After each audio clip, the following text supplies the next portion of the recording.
Hello and welcome to the 36th Everybody Dice podcast, where today we're going to be talking about what solo games do you like best. We'll change it up a bit. We'll also we won't just name games. We'll kind of talk about what we like about them, what we don't like, which sort of ones we tend to go for.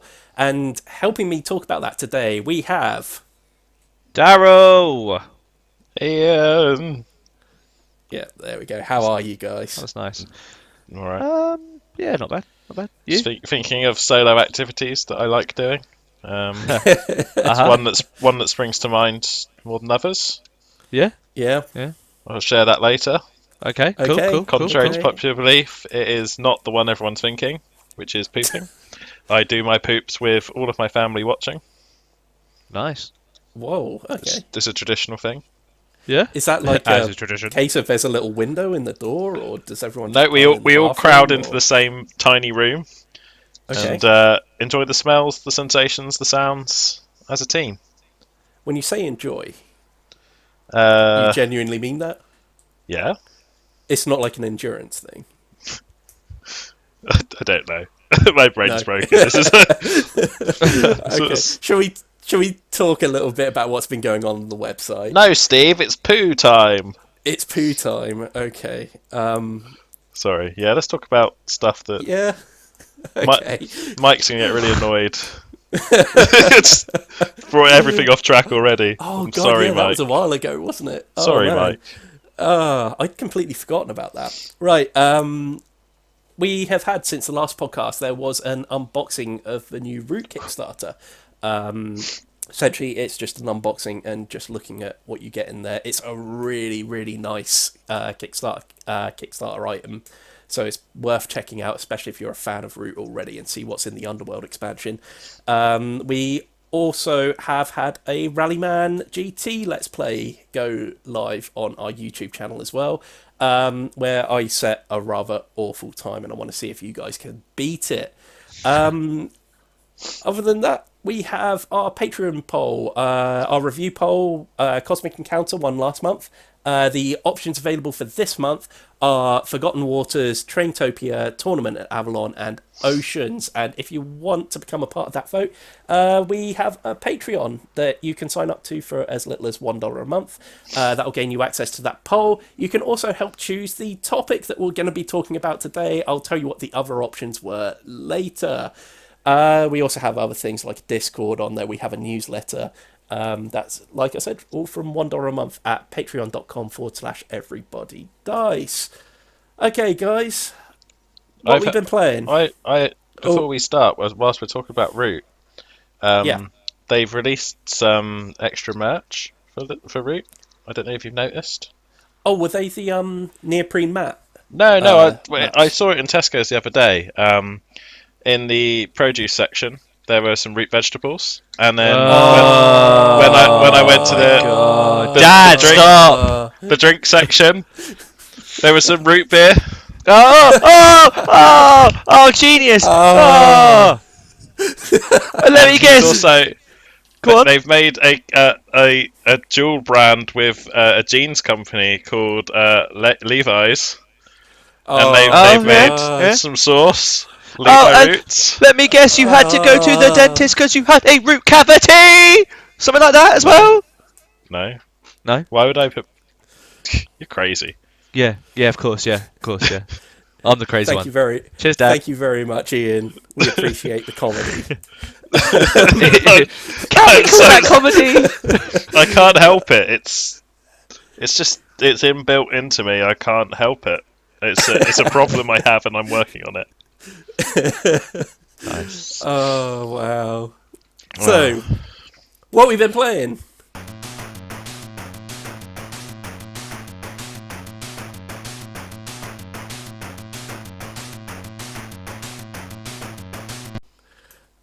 Okay, I have been playing a couple of games with my parents.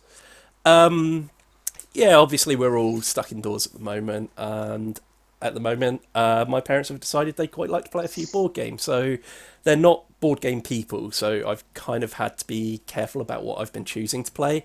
First off, I taught them how to play Crokinole.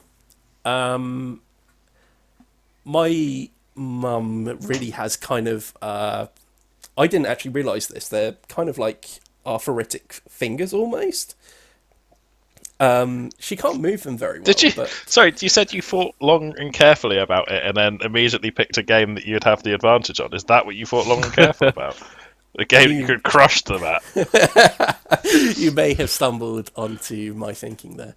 No, I honestly didn't realise that it was that bad, and she was really struggling to kind of like get the idea of how to flick it. She did kind of get the idea towards the end, and figured out a way that she could like flick them and stuff.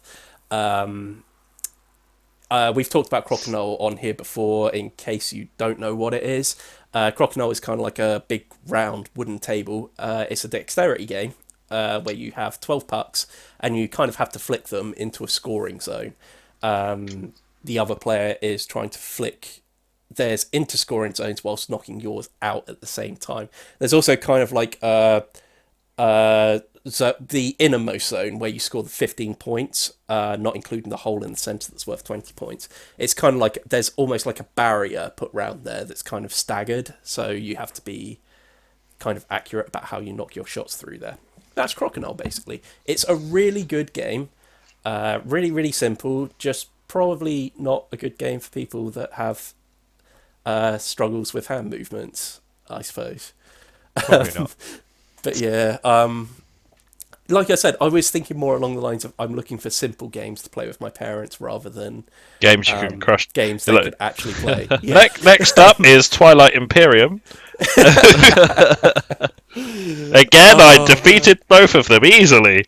It was not even a challenge.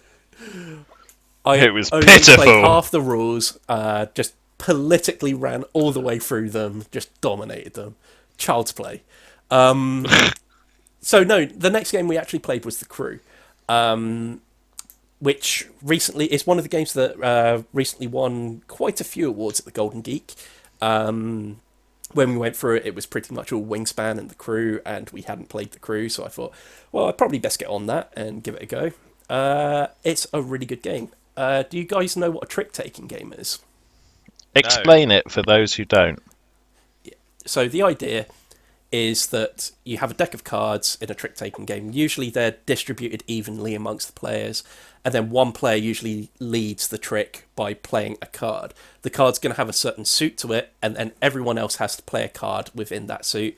Whoever has played the highest card by the end of the trick wins the trick and takes the card, all the cards, and puts them into kind of like a victory pile.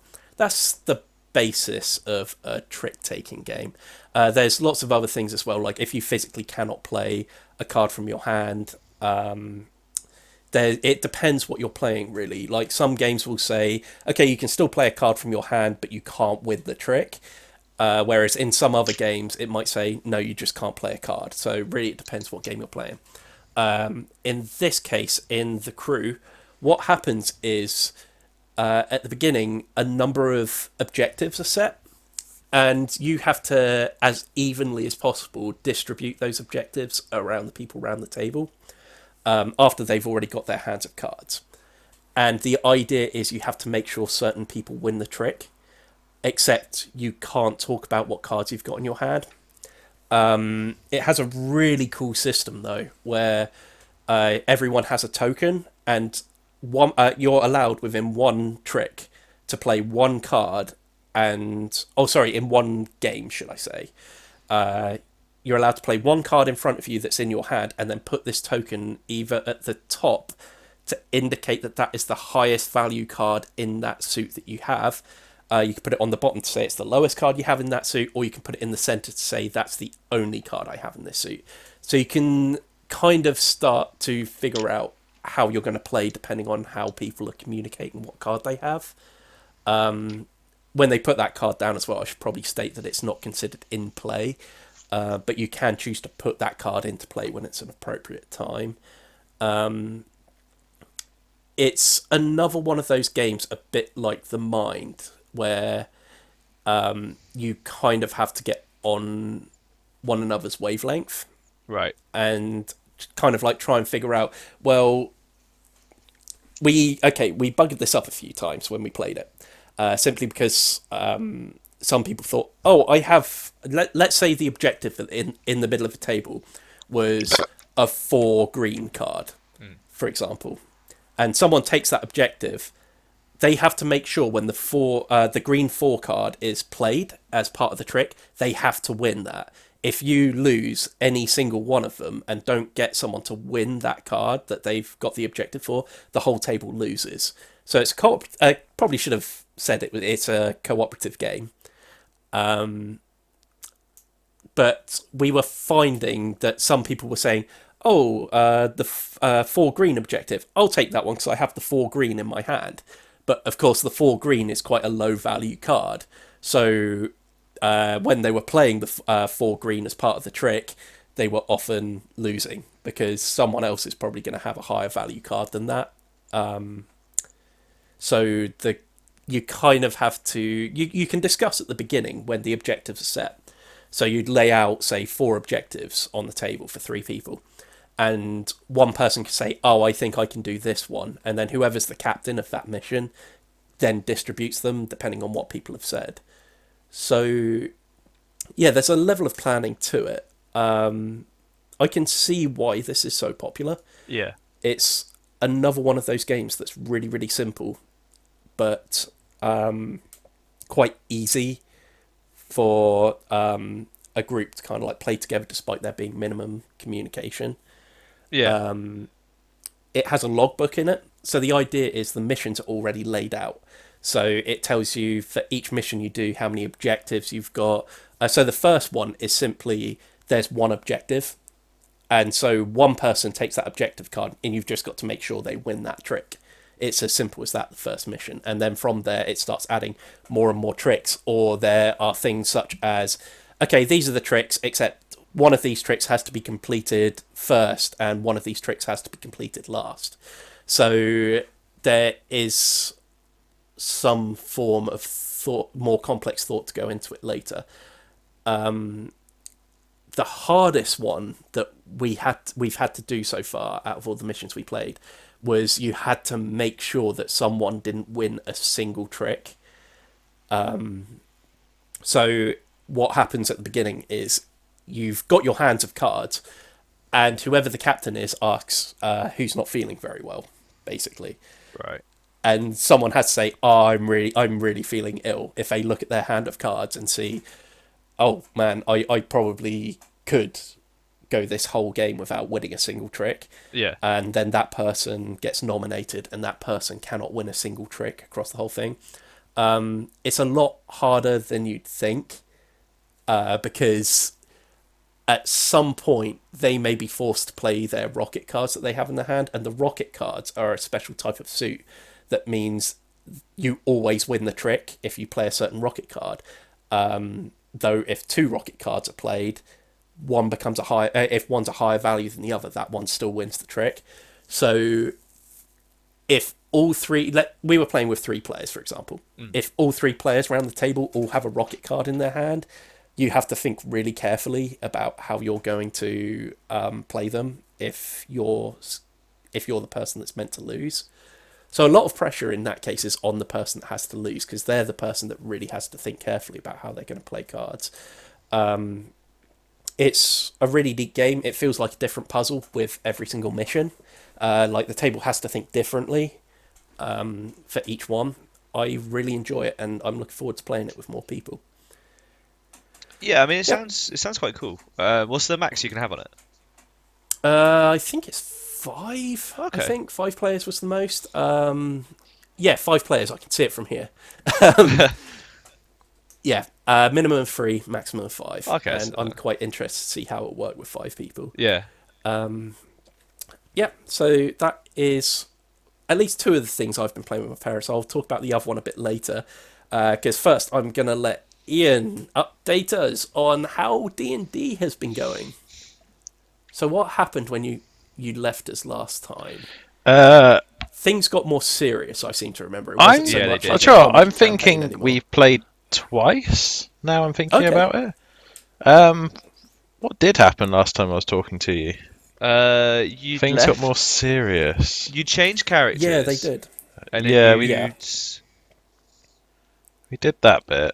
You didn't do. Do you know what? I can't remember. There was something you were talking about, but it was after. We killed zombies, and I one-shot a boss before he could change into a demon. I don't think we heard. No, that's that, new. I don't think. Yeah, that is new. That was quite a while ago. Oh God. I've completely lost track of. What is time? Yeah, I've no idea. Anyway, okay, the 2 sessions that in theory. Oh, do you know what? Last time you definitely said that you had a new person that was joining in the next session. Yes, right, You cool. definitely said that. Yeah. Yes. So Kat's character has joined. Okay. She is an enormous blue dinosaur. Amazing. Which super satisfying. So we turn up to this new town to deliver our drugs. Oh, I forgot you were drug dealers. Yeah, we've become drug dealers. It's gotten way out of hand. So we came to this place, and we're talking to like the resident drug aficionado, and I used some spells to edit his ledger, so we got paid more, which has become our signature trick. Literally, signature trick is that Adam distracts whilst I use my spellcasting rogue abilities to edit the ledger, so that we get paid more. Which is super. And anyway, this big blue dinosaur wants to free some of his bird collection. Because she's like a ranger. And she frees some birds. She keeps one as a pet. Because hypocrisy. We went to an illegal fight club where we used spells to rig who we wanted to win. We grossly misjudged the competitors. Right. Turns out the greatest of all time wasn't the greatest of all time. It was, as written, a goat. So nice. We backed a goat to win a fight tournament by accident. Amazing. We kind of beansed that, and we had to cast a lot of spells to get this goat through any of the rounds. First, it was put up against. What was it put up against? I think it was just like a wiry-looking kid in his first fight. I blinded the kid with a spell, and the goat beat the shit out of him. That was pretty funny. And then the next one, it was up against an enormous fat man who threatened to eat the goat. So I cast Blur on the goat, and then one of the others cast like a Tangle spell on the fat guy, and he leapt at the goat and fell over, and the goat kicked him. So the goat got through. And then the goat got into the final against what was basically Mickey from Snatch. Oh God! Okay. It just keeps getting up. You want to stay down? It was horrible. Like, this goat took an absolute pummeling. Oh no! From this semi-professional boxer, and we were doing everything we could to try and stop this from happening. And we had we got the weird blue dragon was like distracting people. I think in the end we turned the goat into an octopus by accident, in an attempt to try and increase his strength or something, and then we just got sick of it, so we cast someone cast the small spell on the boxer and the large spell on the octopus, and the octopus choked the fighter out. Or something like that. It got really out of hand. And then no one really questioned that. Weirdly. Okay. I sort of assumed we'd get in trouble for the amount of spell casting, but no, we picked up our winnings.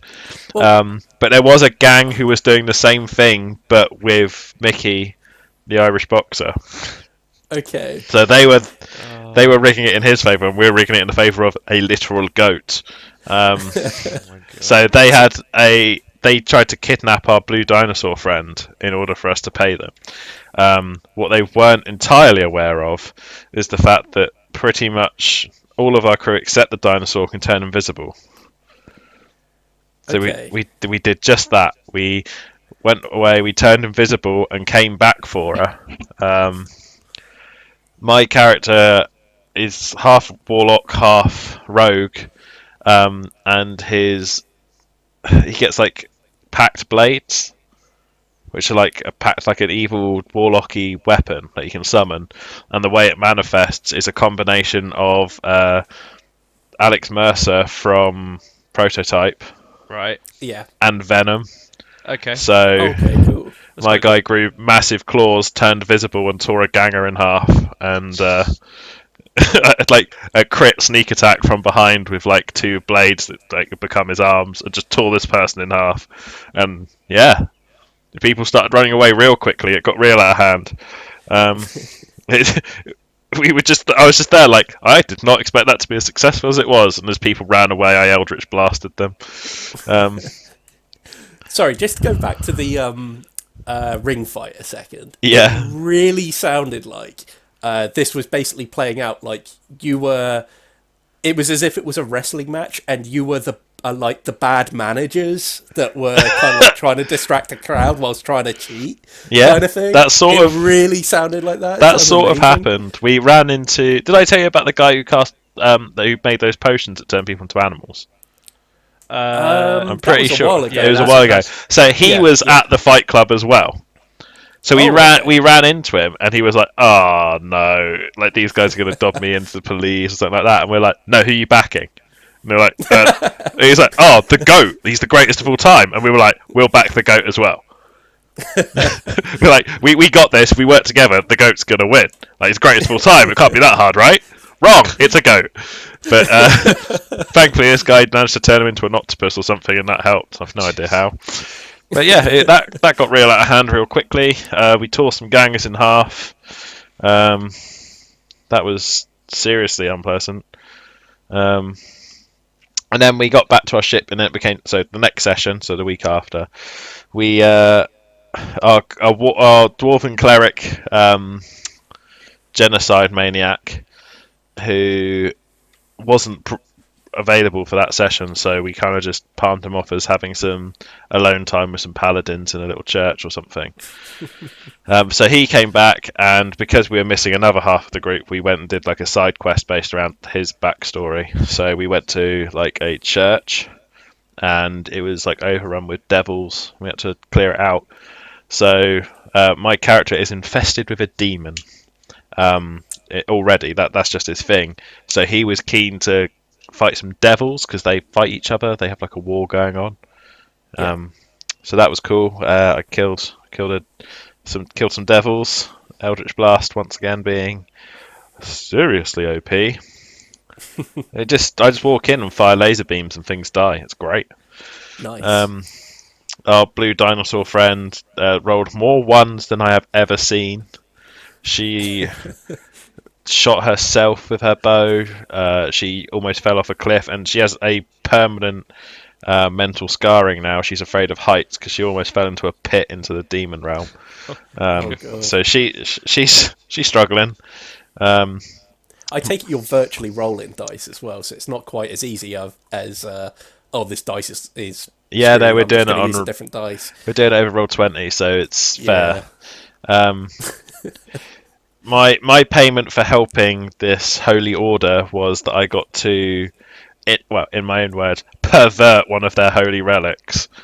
So it didn't quite go to plan because there were whenever I tried to touch a holy relic to pervert it, it burnt me. So being sort of half demon made that real difficult. But I did manage to consume a book. So like my demon things, but rather than like attuning myself to magical items, we got it that we like the idea that he just absorbs them, like he absorbs people's life force and stuff like that. So Okay. I absorbed a book, and now I can turn people insane. That's pretty cool. It's Nice. a custom spell that we've made for the campaign because he couldn't find anything that suits what he wants, the DM. So it's a first level spell that's touch only. Okay. But the way we balanced it is that I've got absolutely no control over what it does. It is just a touch of madness.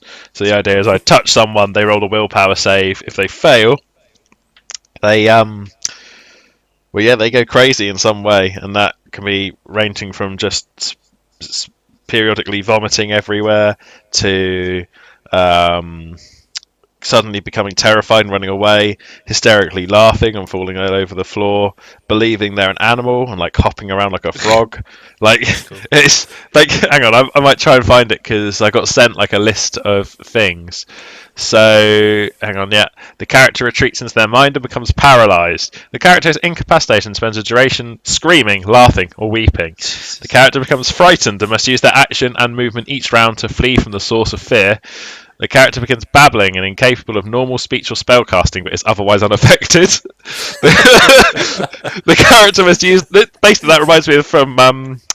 Is it Bruce Almighty? Yeah. Steve Carell's just like.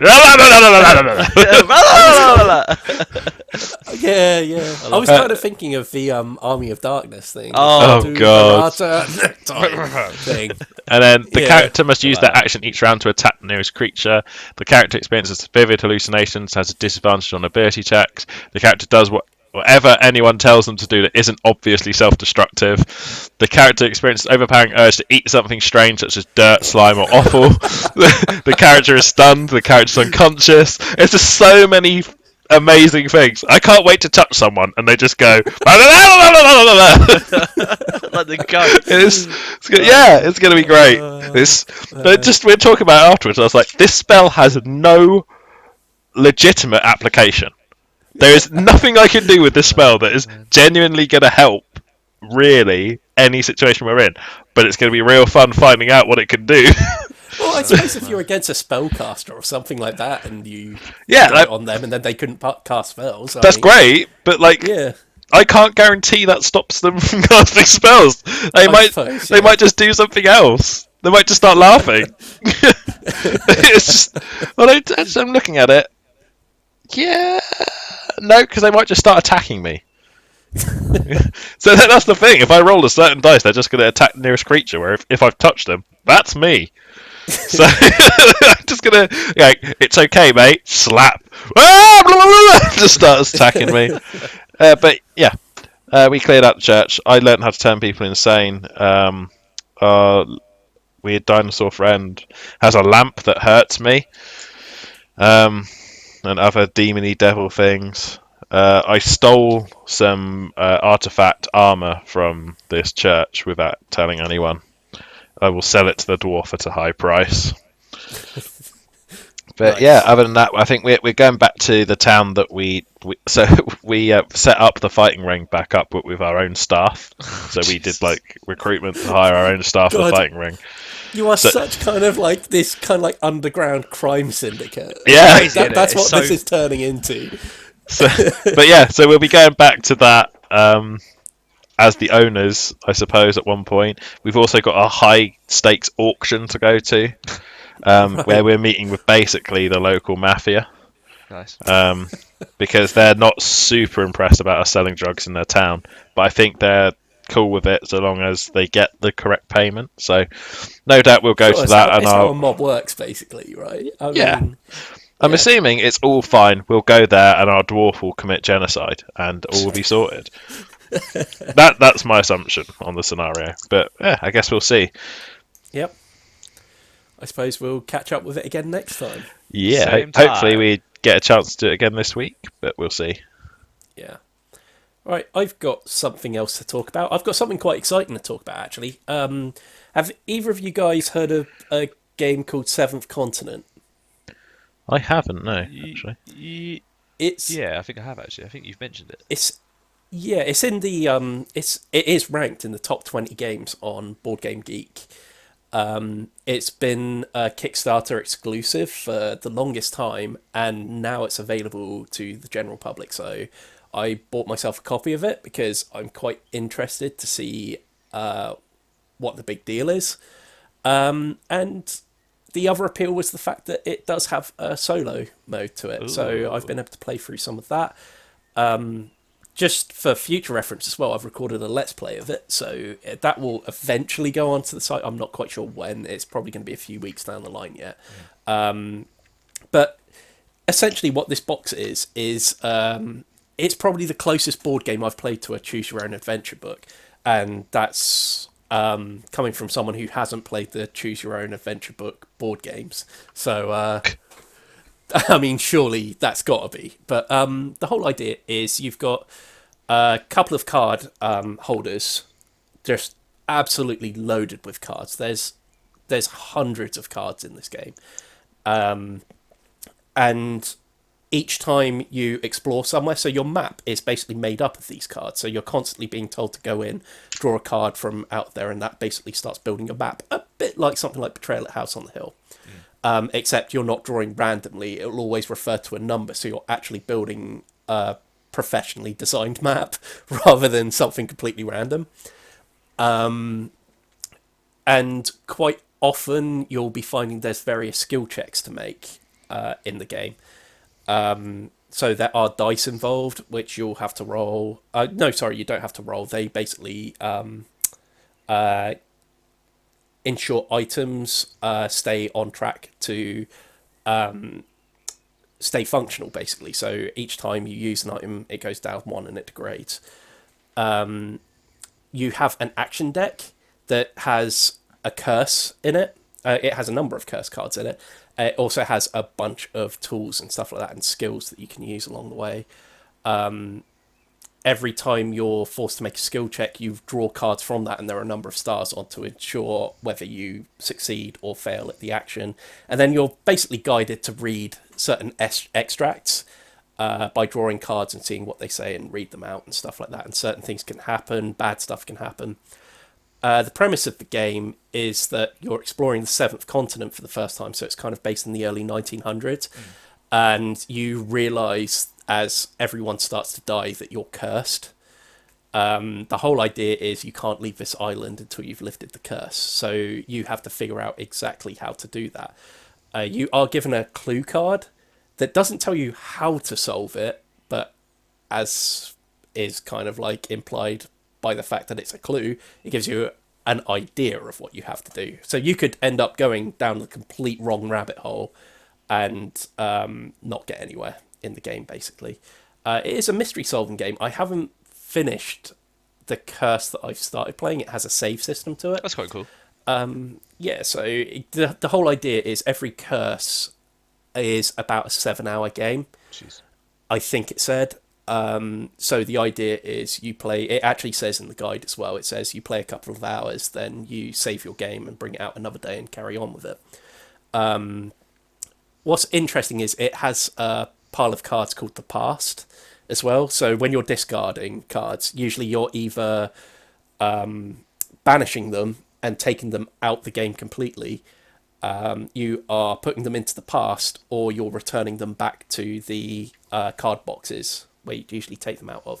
There is a chance that you can forget things. So in other words, your past will get shuffled back in to the main deck and can be drawn again. So you can have the same events happen again should you ever forget stuff, basically. It's usually when you're forced to shuffle your past back into the main deck, it's usually because you've tried to do an action that you can't, that you really shouldn't be trying to take again. So it's kind of a punishment for things like that. Although at times during the game it will tell you, okay, put the past back in the box. It's neat because as such it's a survival game. There's comparisons you can actually draw to the Discover Lands Unknown game. Yeah. But this is obviously far more refined and a bit more well thought through compared to that, I think. I know what you mean. I have a question.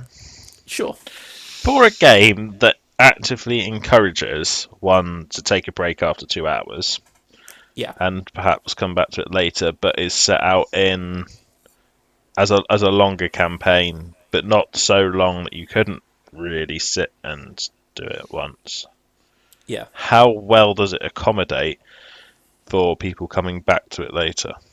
It has systems in place for that. You can actually get people to join and leave the game. There are instructions actually within the box. I haven't had to do it yet because I've just been playing a solo game, but they are there. I don't know how well it works. I'll probably have to get back to you in the future on that. I'm just interested because something in place. It's very rare that a game actively encourages you to drop what you're doing and come back to it, other than games that are really, really long. Like Gloomhaven and stuff like that. Yeah. But it's interesting to have a game like 7 hours. It's not an unplayable amount of time. Say if you've got a day to play it, I mean, you can do. It's just You still interesting. can do. I think they've just given you a bit of flexibility with it. But Hmm. essentially, all you're doing in this game is moving across a map, expanding it out, doing skill checks every now and again, and basically trying to get things done quickly because the action deck that you've got, when you're drawing curses from it, at first it doesn't do anything. But once you're out of cards in your action deck, you have to shuffle your discard deck, and it then gets turned upside down, so you flip it so you can't see what's on there. And then as soon as you draw a curse card at that point, you lose the game. So you are up against it, so you have to move quickly in the game. I'm not going to detail what's happened in it, simply because, like I said, we've got a Let's Play video going out. Like I say, in a few weeks' time, probably. Yeah. But it will come out eventually, and I think it's a really interesting game. And I've left it open so that if we want to make future Let's Play videos of it, we can do. So, yeah, by all means, when that does eventually go out, be sure to check it out and let us know what you think of it. Okay, next up, you guys have carried on with the Cthulhu campaign, which I still just haven't gotten on at all. Yes, we have. We'll be on now. Is it our fourth session? Maybe I think I honestly couldn't tell you. fourth I session. feel I like think. we're on our fourth mystery, but not our fourth session. I think we're doing 2 sessions per mystery, more or less. Yeah.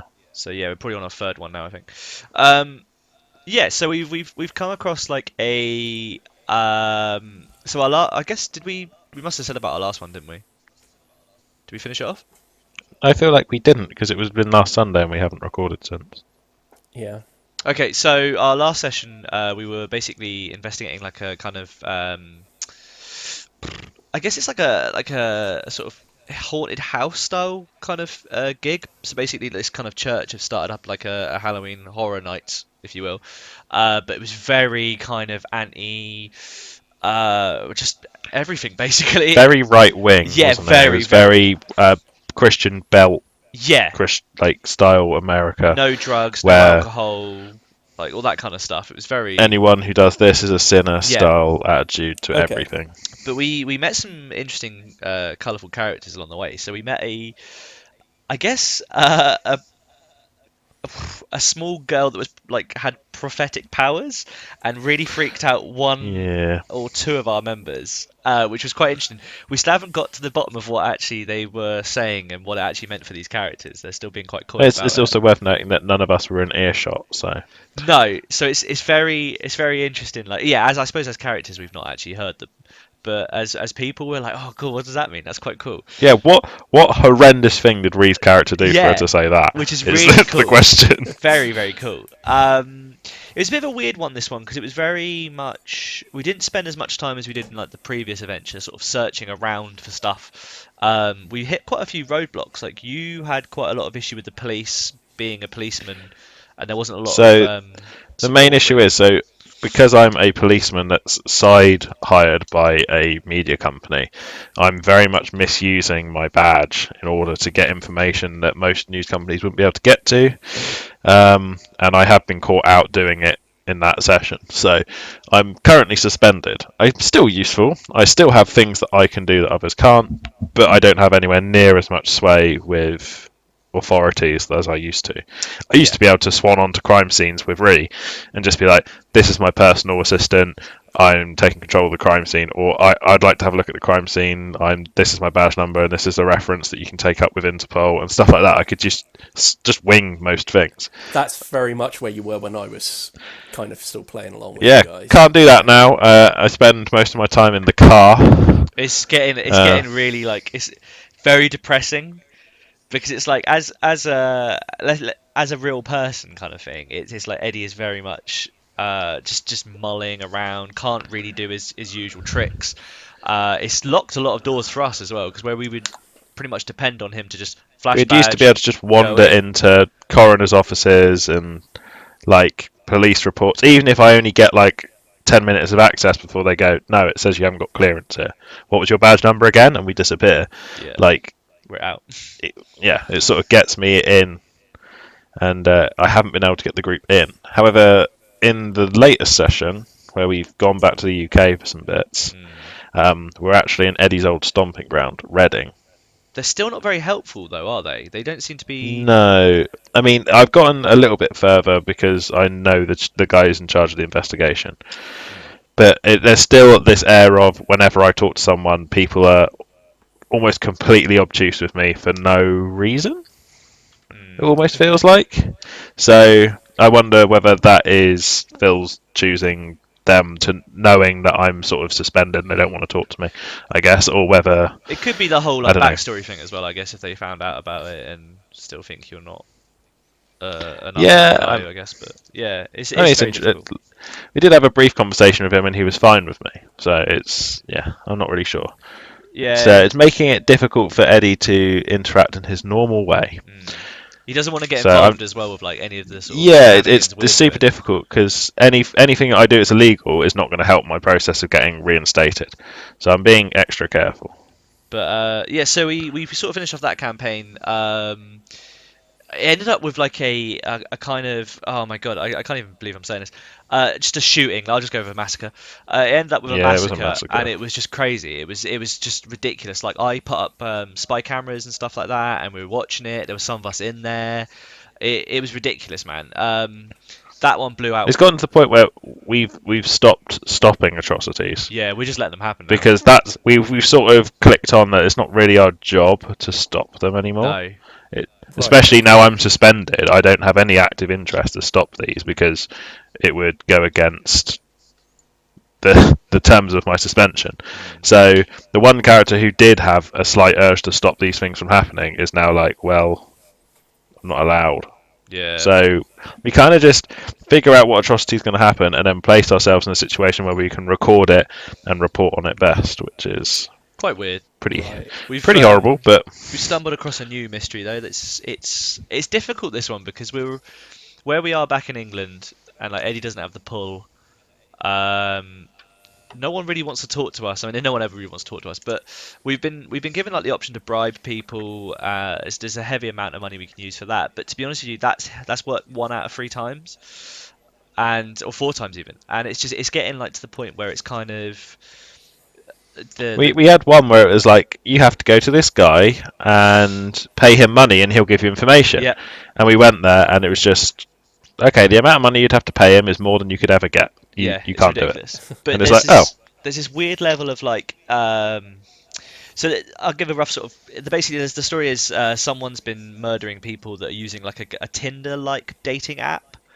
Okay. It's quite weird. It doesn't let you save stuff on there, so that's quite hard to use. We've been getting hold of like little bits of information, but also alongside that, there's like a kind of tech blackout where like networks are dropping just randomly.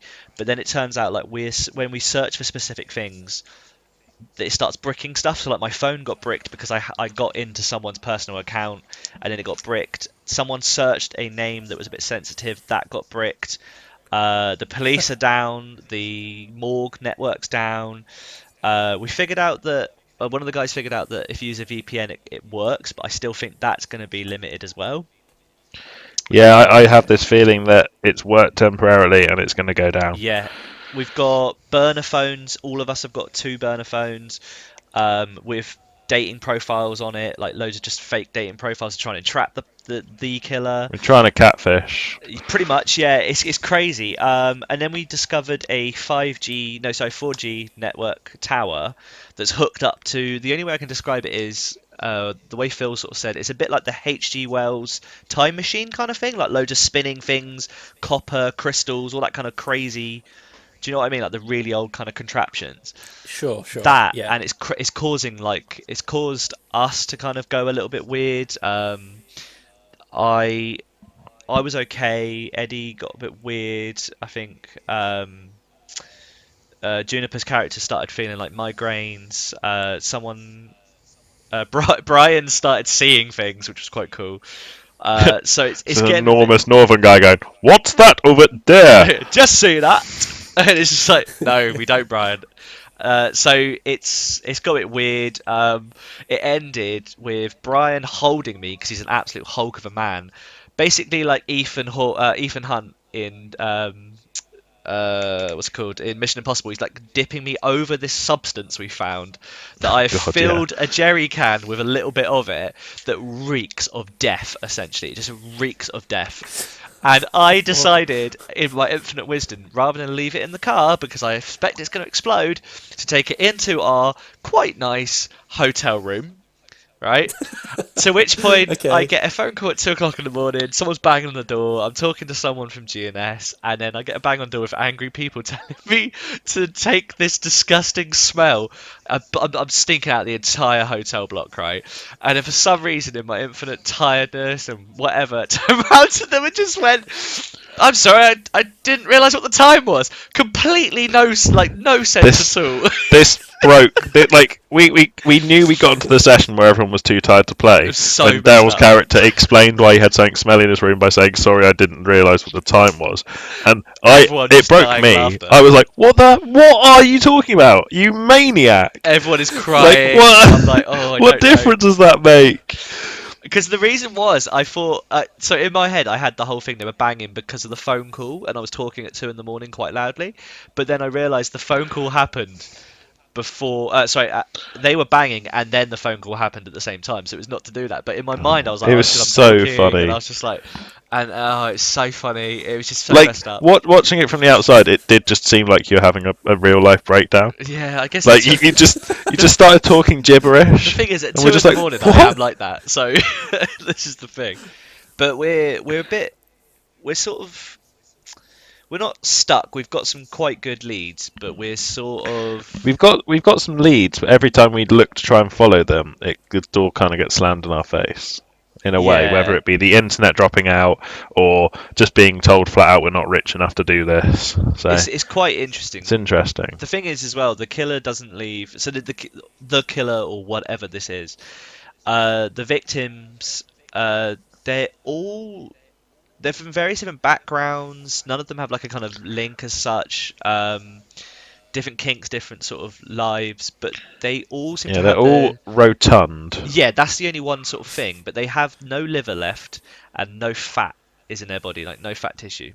And it's just like, Oh wow. Okay. but no exits, no entry, nothing. So the coroner that we met up with has literally no idea how these things could have gone out of anywhere. There's no signs of it like being taken out, sucked out, or anything like that. And then the crime scenes just have these tiny little burn marks all around the room, like tiny little dots and stuff. So we're just. There was a good highlight, to be fair, was Brian and Eddie doing a road trip to what could only be Yeah. described as an English doomsday prepper. That is now ended up with them getting an order of Lewis gun ammunition that's been blessed with holy water, a stake retrofitted to the front of the Lewis gun as a bayonet, and Brian is going to get his fists blessed by this internet priest. So it's worth noting that Brian he's completely convinced that this is vampires. Yeah. As a character, Yeah. is convinced. It's like, it's vampires, Oh, and it's so just good. everything he does. He goes, Eddie, where would I find toot person to sell me silver bullets? And I'm just like, Phil's like, do an intelligence check. And I somehow passed it, and he was just like, yeah, Eddie for some reason knows where the So Reading funny. version of Van Helsing lives. So funny. So we've gone to him, and there's just two maniacs talking about how vampires, or it could be insect monsters. They've It's just- like Just so just good. isn't so. It's, I swear, silver bullets is werewolves though. I think I think to it's make that anything even kind of. it's basically they're blessing Evil, them isn't either it? way, so it should be quite funny. But Yeah. it's It's just just the fact funny. that his hat. Like we were joking. I was like, oh, you should get your hands blessed because he keeps going about how he's anointed by God, and he was like, I oh just my kind of God. like the idea. The thing is, I just kind of like the idea that he would fire a silver bullet into what he thought was a vampire, then someone would correct him, so he was still convinced it was a vampire. He'd then charge it with the bayonet on the end of it. Oh, He's got a it's so Lewis funny. gun, which is like World War One era machine gun. It's so funny. Somehow, He's the only and person he's that can got carry it. he's firing silver bullets out of this massive machine gun. It's just so weird. I just love the idea. We've got this image of him just punching demons with his fists, but because they're blessed now, they're doing like serious damage. Back to hell with you. Just choke slamming someone into a pit, like. Oh, can't wait for that to actually happen. The accent makes it. It Really does. It so does. It's because he just switches back and forth. Like when he's talking like normal, like it's just his normal voice, and then suddenly he's just straight into Brian. You're like, this is crazy. So funny. Right. Time's running on a bit, so I'll really quickly go over a couple of other things that I've played. One of them both of these I don't think we need to talk about very much. One is Unbroken, I played, which we actually talked about very recently on a podcast. We did, I believe. Daryl played it. It's a really cool little solo adventure. Again, I've got a Let's Play of that recorded. Again, it is in the queue and will be released at some point. It just could be a little while. And the other thing is, and we've talked about this way too much on most recent podcasts, I played Letter Jam with my parents as well. And I can really confirm that, yes, it is a game you can play with your parents. That's good. It's like, or should I say, with someone who doesn't play board games at all, because they picked it up in no time at all, knew what they were doing, despite the fact that my mum is a dirty cheat.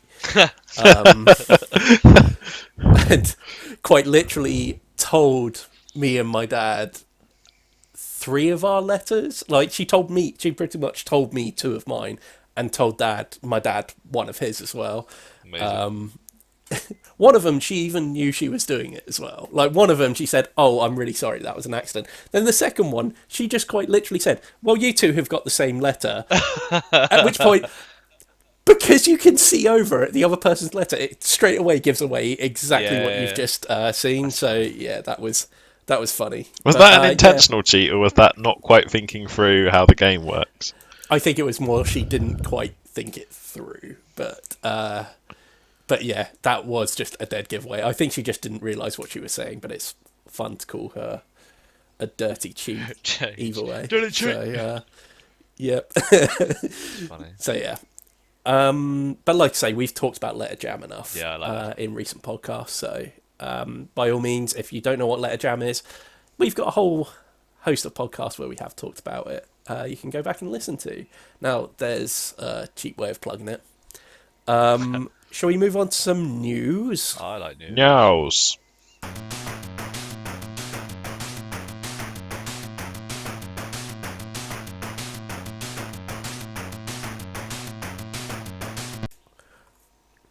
Okay, so first up, there is an escape room game being made of The Shining. So the Stanley Kubrick film is coming up to its 40th anniversary, Jesus, I man, believe. that's crazy. Yeah, and I don't know whether this is actually being made in conjunction with that, or it's just, I think it's more just a coincidence, but essentially, Escape from the Overlook Hotel game, it is The Shining. You will be playing as Wendy and Danny Torrance, trying to escape the hotel with a maniac, Jack, That's so cool. chasing you. They can't really give away too many details about this game, because if it's an escape room game, they don't want to give too much away about it. No. But essentially, they do say that, yes, you will be running away from Jack Torrance and trying to escape the hotel. Apparently, it's their second entry. Apparently, they this same company did a Scooby-Doo Escape from the Haunted Mansion game as well. That's Which amazing. I'm completely not aware of. Cool. But yeah, this is going to be for between 3 to 5 players. I imagine, again, this is surely just going to be filled with... There's going to be a Here's Johnny card. There has most to be. definitely. And there has to be a... all work and no play. Yeah, and That'll be in there somewhere. The elevator's got to bleed. The kids play with us. Oh, There's so yeah. many things, isn't there?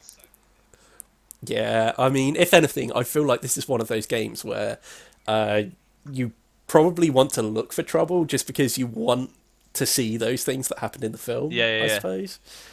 I know I certainly would be doing that if I was playing this game. Yeah, I just wanted to mention that really quickly because it looks really, really neat. Like I say, not too much out there to be able to see of it for obvious reasons. But yeah, that's on its way. Does it have a release date? It just kind of says it's going to be out in 2020. apparently a print and play game called The Shining won a microgame design contest in 1998. Oh, okay. And it had Stephen King as a playtester. That's pretty cool. That's all it says here. Really. So yeah, I'm definitely I'd play that. intrigued I'd by play this that one 100%. because I love The Shining. I've even been to see The Shining on its original. Oh God, I always get this wrong. 30mm, 18mm. 80mm. No, wait. 18. 80. Yeah, celluloid's 80, I think. Yeah. I No, have 35, been isn't to, it? 35. It might be 35. Sorry, 35 35's the proper one, I think. Yeah. Anyway, yeah, I have seen took me this back. actually on its reel. That was really cool. It was kind of like shown in the cinema, That's quite local to here. It's Dirt in the Gate. By all means, go and check them out. They're really, really cool. But they showed it around Christmas time one year, cool, man. and it was very, very cool. Very nice. Something nice about watching older films in like the nostalgic, actual flickery film kind of. Yeah, I mean, this is why I'll always say, like, if you're a fan of like old horror films and stuff like that, and you're around the south of England, check out Dirt in the Gate. They are very, very cool people as well. Other thing I want to mention in the news is they are re-releasing Comet. Have you guys ever heard of Comet? No. Okay, it's a really, really popular game. In fact, we went to Bring and Buy sale, and I very almost bought a second-hand copy someone was selling of Sick Ladies, which is, again, it's on the same sort of lines as Comet. They're both published by the same company. They're very similar games. They're essentially dudes on a map kind of game, and I've not played the original. Like I said, I've been trying to. I was trying to get it for a while, and just never got round to it. And now they've got this new version, which opens up a few opportunities for me. It's all ancient Egypt. Like I say, dudes on a map, very much area control. If I remember correctly from the videos I have seen of it, has this weird thing where you can pretty much teleport people across the map. It's not kind of like you move them up slowly. You can just kind of throw your people on top of someone else and attack them through various points where units can just kind of like get thrown across the map. So it kind of always gives that feeling of anyone can attack anyone at any point, if that makes sense, rather than a slow build to where sometimes someone can outmaneuver someone and you're in for a couple of hours of just getting beaten the hell out of, Whether that's a good or bad thing is really down to you, really. It looks really, really nice. I'll link to the Kickstarter on here. I really like the look of it. I know one of the pledges is only available if you live in France, which is a bit unusual. But that's kind of weird. Yeah. It is to get the lowest pledge where you can actually get the game. I believe that's only in France. It's €69, about £62, and that guarantees you the base game of Comet Blood and Sand. I wouldn't be surprised if it's going to retail at a similar amount, to be perfectly honest with you. But yeah, that is Comet. If you are after kind of like a strategic game based around ancient Egyptian gods, so you've got all things like giant crocodile men, and you've got kind of Anubis and all that kind of stuff in there. Very, very cool looking. Very, very nice. The last thing before we move on is I really wanted to talk about this briefly, was the Sumo Gnomes Kickstarter. We've had a couple of pictures of the deluxe edition. So way back close to the beginning of when we started off this channel, and we went to the UK Game Expo, and we came back talking about Sumo Gnomes. So, we had a chance to have a go on it quite a while ago, and Robbie Munn is such a nice guy. Really like him. Was really cool with us and had a bit of a chat with us and stuff. This is kind of... It's almost like an arena one-on-one fighting game almost. Yeah. And you're playing out a sumo contest by basically choosing sides of dice and stuff. Yeah, I had a really... Normally, I would take the opportunity there to disagree with you for the sake of disagreeing with you and being like, no, I hate Robbie, man. But I just can't because he was just genuinely really nice. Like really I couldn't even dude. bring myself to make a joke about it. The new one looks because I think me and you both pledged for the like the wooden like special edition version, which is when we were there. So they had like a tree trunk version, didn't they? It was like a demo, and we were like, oh, we love that. originally he wasn't going to do any. He wasn't. He was just doing the small ones. Yeah. But yeah, this edition he's doing it with the kind of like wood log style board, and we got our first look at the dice in the recent Kickstarter update, should I say. They kind of look like wood effect dice, which look really, really nice. And it looks like that will be on its way fairly soon. I think they're ready to go. He's just doing the pledge managers soon. But I still don't know. Yeah. I don't know. Did you just do the one, or did you do the small one and the special edition? I just went for the special edition one. Yeah, I'm torn whether to get the small travel edition as well, just because like I don't know. I'm going to see what they do because obviously it's been quite a while since the. I really like the big version personally. I'm a massive fan of. It just looks really nice as well. Like it doesn't look as if it's quite as easy to transport everywhere, but it's something I'd quite like to just. I'd happily have difficulty transporting it everywhere with how cool it looks. Yeah. Personally. Yeah, it looks definitely. great. And plays great. Agreement. It does. It's good fun. Yeah. Okay. We don't have an audience question this week. By all means, if you want to ask us anything on the podcast, do send them to mailbag@everybodydice.com. It doesn't have to be board game related. It could be anything, and we will answer those on this podcast. We haven't had one for a while. So hey, Steve, what colour socks are you wearing? I am not wearing socks. I am barefoot at the moment. Oh, God, you filthy hobbit. Daryl, what colour socks are you wearing? I'm essentially walking around a house all day. Why do I need socks? I am wearing Jake from Adventure Time socks. So they are yellow and grey, and they have stretchy Jake on them. Because I love Jake. What about you, Ian? What socks are you wearing? Until roughly 15 minutes ago, I was wearing Bulbasaur socks, but my feet got hot, so I took them off. Nice, rocking those character socks. Steve, next time I expect better from you. I won't be wearing socks. I guarantee I will not be wearing socks. Wear some slippers then! A statement. An Everybody Dice statement. We don't wear socks here. It's going to be company policy from now on. Live from the studio. Oh, God, can you imagine how that's going to be disgusting? If all three of us just got our cheesy feet just hanging out in the heat. Yeah, mine are especially bad at the minute. Yeah, might just be the shoes, I guess. I find out those shoes sometimes. Yeah, I've got new shoes. Well, I've just left them at work by accident. What sort of new shoes have you got? Oh, God. They're like stretching the line between relatively smart work shoes, but also walking boots.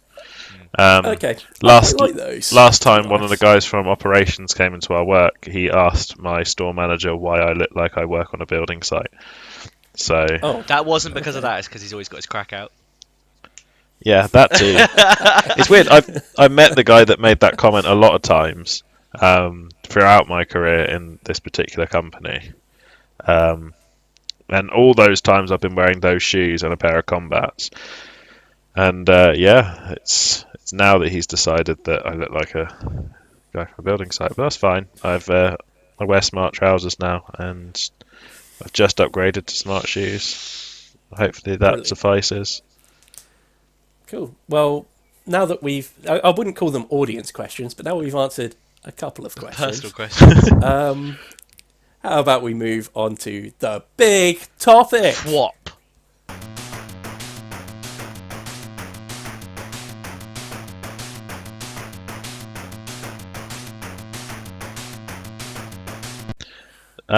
Where did you purchase your big topic? Oh, this again. Have I made this joke already? We've already talked about chocolate bars. Yeah, you have actually. I'm sorry. Yeah. It's just recycling all blurs into one for me. They're always welcome. Okay, so on the Patreon that you can find at patreon.com/everybodydice, we hold a topic and then it melts in our hands. a poll on the topic. Um, and the And then three he choices gets they really had this time angry. around. He gets really angry because we've asked him to stand on that chocolate bar for so long. Oh, God. Uh, the choices on the poll this week were: which solo games do you enjoy playing the most? Are print and play games a good way to go during isolation? And what effect will the current turmoil surrounding big game companies such as Asmodee have on the market, reducing staff, split of formerly united game companies, and so on? The winner, as you can tell from the title of the video, is which solo games do you enjoy playing most? Okay, guys. What attracts you to playing a game solo, if at Uh, all? I like it when I play a game solo and it has a narrative. Sure. Yeah. Yeah, I think it's an important way to go. I think Yeah. I've talked about before how I don't like AI-driven solo games. Or should I say, games where you play against an AI in a standard version of that game, if that makes sense. Yeah, I think I know what you mean.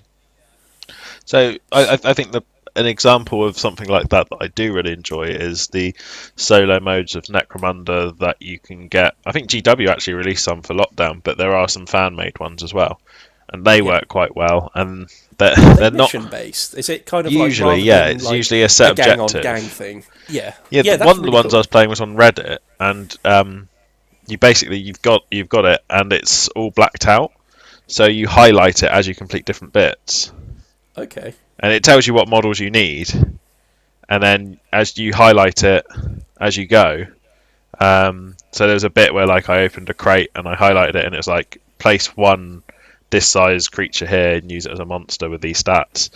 And it's like, oh no, my squad's going to get killed by a big monster. And it was just a nice surprise. And it was like, it tells you like a few things you need, and like some of them are just red herrings. Yeah. Like you just don't need them, or like I guess depending on decisions you made, they might have come out through different things. It's like if you've done this, go to this number paragraph and highlight it. So it's quite cool. It's like Okay, a yeah. choose your own adventure game almost, That's actually. very cool. So they are more like user-generated missions and stuff like Yeah, that, I know rather than GW did release some, but I've not actually used them because I've been back at work since then, so I've not actually seen no. them. But I've not heard whether they're good or not. I just know they did do them. Yeah. So I'm gonna get hung up on this again. When we did the Golden Geek Awards last time round, probably out of all of those Wingspan wins, the one which puzzled me the most was the solo mode. Best solo game, which Wingspan won. I found that baffling because they have Stone Mayer Games have their own kind of like AI thing that they've developed, their own AI system, and I love Scythe. It doesn't work with Scythe. I also feel like it doesn't work with Wingspan as well. Like I said, these AI things that are used to just play a regular game, I find don't work. I'm not saying AI in board games doesn't work, because of course you kind of play an AI when you're playing, say, things like the Marvel champions Yeah. and stuff like that. Technically, you are playing against an AI when you play that, but that's a game that's specifically developed for that. Yeah, 100%. Because you're always, no matter how many players there are, the AI is always there. It's not depending on little players or more players. But I mean, the system from the start is this enemy has a deck of cards that kind of like represents its actions and stuff like that. Yeah. You have to find a way to beat Yeah. it. It's a bit different when the idea is you're playing a standard game against an AI opponent. Yeah, and this would they normally have be their a own player unique with a thought actions. pattern, and this is now a preset group of actions that happen randomly almost. Yeah, and I do find sometimes, like in these AI games, I definitely brought it up in our Villagers review. Oh, yeah. On the solo mode in that, where the AI was doing stuff you would not normally be It's allowed really to punishing do. as well, almost. Yeah, and it was very punishing, and it's not like you could really do anything about it because it's literally there to artificially progress the It suffers from AI player. Age of Empires syndrome. Ooh, which I'm not familiar enough with Age of Empires. Age of Empires as a game, when you used to play against the AI, if you increased the difficulty, the AI just started cheating. Oh, okay. Okay. That was the way they scaled the AI for Age of Empires, because it was too difficult to command an AI. They got better at the game. The AI just flat Yeah. out had just got more resources and cheated. You see, I find those kind of things frustrating. You know, I don't like it. In terms of games that I really like, solo player, do you know what? Today, you were talking about narrative-driven games a minute ago. Seventh Continent that I've already talked about today, that is pretty much a narrative-driven game. I was having a great time playing that single player. Unbroken was, it's good. I won't say it's perfect, but it's good. Yeah. Roll and Rights. Roll and Rights generally I find are a good way to go. I've always talked about Railroad Inc. Yeah, I know Living you card love that, games. don't you? Oh, it's so good. It's just so relaxing, and sometimes, to be honest, when you're playing games on your own, sometimes you kind of just want that something to just chill out and do. And when all you're doing is just rolling dice and then drawing little railroads on things, that's actually quite calming and relaxing. Yeah. I mean, me and Daryl will probably talk about living card games as well. Yeah, I would say We've already talked about Marvel Champions. the only thing I'm finding with Marvel Champions, and don't get me wrong, is I've come to somewhat the limit of my personal playing with it, I think. Um, Okay. Not so much because it's boring me. There's no, I've got many different things I can do with it. I can play as different characters, swap the decks out, whatever. But the modular side of things makes it easy as well. I think the only thing I would say is I'm sort of going towards I want to play with other people to add that extra level. The thing I'm Sure. finding that's taking its place is the Arkham game on your kind of recommendation, because, like Ian said, that one's a story game almost. Well, no, it is. It's a Yeah. massive story game, and the thing that's slightly different about that, which I like, is that I'm driving towards this narrative of what's going to happen. And it's nice that it has that. I know they're going to do that with the Marvel Champions, so that'd be interesting to play it again then. Hopefully not in lockdown, but yeah. Yeah. But yeah, living card games, 100%. Like, I love them. Some miniature games as well, I quite like. The ones where you can sort of play as multiple players, I quite like that. The Resident Evil one was quite good. I did play a little bit of Star Wars Imperial Assault a little while back. Well, quite a while back actually now. And I played as Oh, like, okay. Was that using the app yeah. and So I was basically just stuff? playing as two characters Okay. myself, kind of thing. So essentially it's not solo play, but obviously I'm playing solo. So yeah, Sure. it's stupid, isn't it? Like, but yeah, anything we can do, Yeah. pretty much. I think another good way to go if you're looking for solo games and stuff at the moment as well is there's a lot of free print and play games out Yeah. there as well. Look on Board Game. Do you know what? Unbroken that we've already mentioned. There is a free print and play Oh, really? version of that. Yeah, there's free. You can either get a free version that's in black and white, or you can pay $5, I think, for a color version of it, I believe. And then obviously you've got the retail version that you can buy in store as well with all the kind of like deluxe items and stuff. I think if you go to, I think it's Altema Games. Yeah, I can see it from here. altemagames.com. You can actually access the free print and play version of that. Like I say, on Board Game Geek, I know I've downloaded a couple of print and play games. There was one, there was a sheep one where you're basically trying to fence off sheep in a roll and write style. That was actually really fun. I had a really good time with Yeah. that. But yeah, that was one that I just found on Board Game Geek. There's also a website, pnparcade.com. I'll put links in the description below as well. I'll put a link to the Unbroken website as well. If you go to pnparcade.com, it has print and play games. It has a specific section as well for solo games, so you can check those out. Some of them are free. A lot of them you have to pay for. It's usually not very much though. But there's loads there. There's also a free version on free section on the website as well, so you can actually see which print and play games are actually free as well. I'd definitely say that's worth checking out if you're looking for solo games. in terms of like more box stuff, I did play. I mentioned on the podcast a little while ago. I played Zaya with the solo game expansion. Oh, yeah. That was cool. Even though that you're kind of playing against an AI on that, and I don't know, something about that just works a little bit better. Maybe because it's a sandbox game. They've certainly got it better than Western Legends anyway, which was horrible with the AI character. That's probably my exception to the rule that I found so far with AI opponents.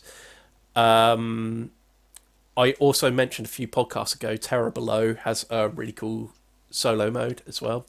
Again, it just kind of like it more goes through the route of it sets you up with missions to do rather than putting you against an AI, and I think that works so much better.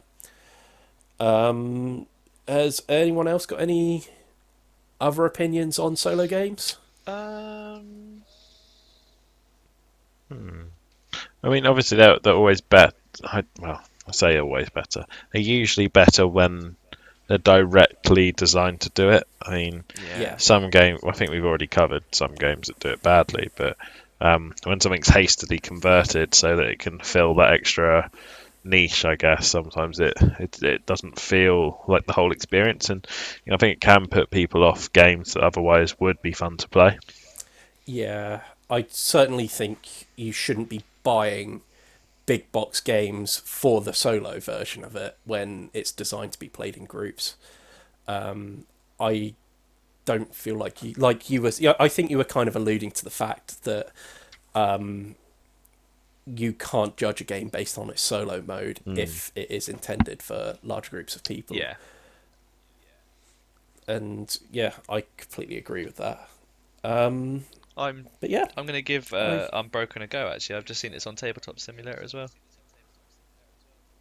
Yeah, is the it? link was directly off their website as well, which is kind of crazy. Oh man, that's really Yeah. cool. Okay, it's good that companies are promoting that kind of thing. Actually, Yeah. It's good, isn't it? 'Cause people get to give their game a go before they start supporting them. Yeah.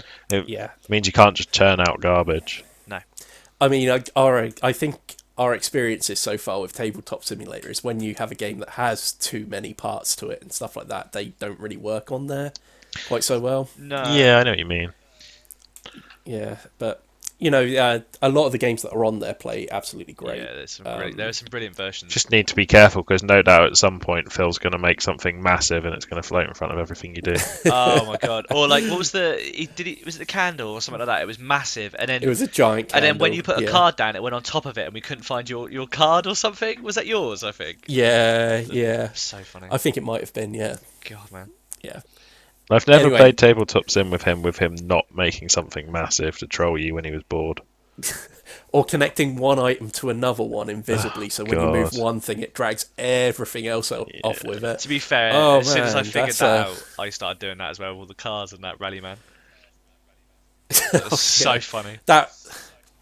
The end of that game of Rally Man was ridiculous. Like, we were just using whatever part we could find. Yeah, that I didn't wasn't have a connected car. to something else to represent our cars because I'll they just were use just a token lost. because I haven't got a car. It's attached to that other car that flew off the table. Yeah, And still a good game. yeah. Still had a real good time with that. God, I genuinely at this point I cannot wait to be able to get back in a room once it's safe and actually play board games with people. I know, right? I really cannot wait. I'm really looking forward to drinking a drink out of your nice cold fridge. Do you know what? I've still got most of the cans that you last kindly brought round and supplied us with. What have I left over there? There are cans of Fanta and there are cans of Sprite. So if you work for Fanta or Sprite, give us a little bit of that soda can money, maybe. Soda can money. Yeah, A sweet game we're trying to get into. Or what's the company that makes the other drinks that we like? Soda Folk do the cream soda. Oh yeah. Soda Folk are real And good. Yeah, I cannot remember the name of the one with the ginger beer and the ginger lemonade and like the ginger cola, and they were really cool. Oh man, You can buy them in Tesco's and you definitely should. Yeah. Other You know drinks what? are available, but I don't know why you would bother. Do you know what? I've been so lazy for the longest time that I still had boxes of that stuff. Just not with the cans in, just the empty boxes, just kind of in a corner in this room. But I've actually, during this furlough period, actually gotten up off my ass and actually cleaned the place up. And now that I actually need them, they're not there anymore. God, so there's. I would argue everyone. that it's 100% my fault that they're there, rather than your laziness. Is that I get up to go and I should really put them in the bin. That's fine. I usually clean things up afterwards, but for some reason I just left them down there for God knows how long. Anyway, this is getting horribly off topic. Sorry, I'm dropping. Sorry, Mike.